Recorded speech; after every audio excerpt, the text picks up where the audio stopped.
Là, je les ai.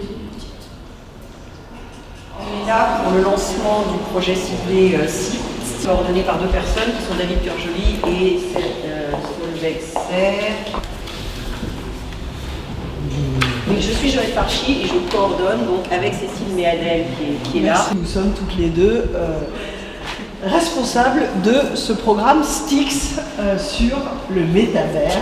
Alors cette collaboration avec les professionnels, entre le monde de la recherche et les professionnels, c'est quelque chose qui constitue vraiment notre ADN depuis le démarrage de la chaire. On est vraiment persuadé que les industries culturelles ont un rôle à jouer extrêmement important. La notion de métavers, Joëlle l'a un peu dit, mais elle est vraiment considérée un peu en France comme un échec. Il n'y a pas de définition claire du métavers, il n'y a pas d'article académique qui fait référence ou qui fait autorité sur le sujet.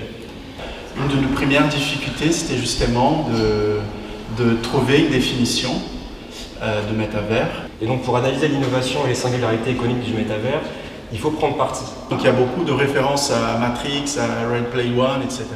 Les métavers, ils font plus appel à l'IA que les autres entreprises de jeux vidéo traditionnelles. La réponse, on va le voir, c'est oui. Donc ça, c'est la partie récit. Mais ce qui est intéressant, c'est qu'il y a une partie expérimentation. L'enjeu, en fait, c'est pas d'analyser les représentations du métavers plus ou moins fantasmées, mais c'est bien d'identifier la façon dont les acteurs, les entrepreneurs, les développeurs du métavers, en fait, vont commencer à le construire et vont commencer à le mettre en œuvre. On va commencer avec vous, Antoine, parce qu'on est chez vous. Bienvenue chez Eclipso. Je suis Antoine Liotto, le CEO de Eclipso. Eclipso, c'est un réseau de salles permanentes qui diffuse des expériences immersives en réalité virtuelle.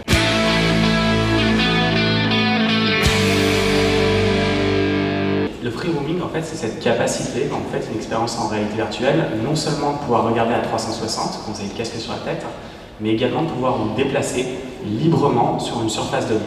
Les plateformes ont privilégié beaucoup, et ça va sans doute changer, le jeu vidéo, et les salles, quant à elles, ont davantage cultivé soit des jeux très arcades, soit des expériences culturelles comme K-Up. Donc on est une start-up, alors on vient de recruter du monde, donc on est 9 maintenant.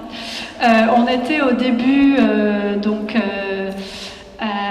plutôt des créateurs de contenu immersif. La boîte a été créée fin 2018. On a beaucoup parlé tout à l'heure du métaverse et je suppose que vous avez aussi entendu beaucoup de choses qui sont positives sur ce que ça va pouvoir apporter et puis l'impact, la vision de la population vis-à-vis de cette technologie-là. Je pense qu'on est sur des technologies où il faut éduquer la population à son utilisation. Si on parle de réalité mixte, c'est parce qu'en fait il y a un espèce de curseur, c'est une échelle, ça s'appelle l'échelle de 1000 grammes, qui est à combien de virtuels je mets dans mon monde autour de moi. Je pense aussi que les interactions, ce que tu disais, pareil, super important, on va en ajouter dans nos futurs contenus, le fait de pouvoir faire des choses avec vos mains et d'avoir un impact sur le décor dans lequel vous êtes. Merci beaucoup.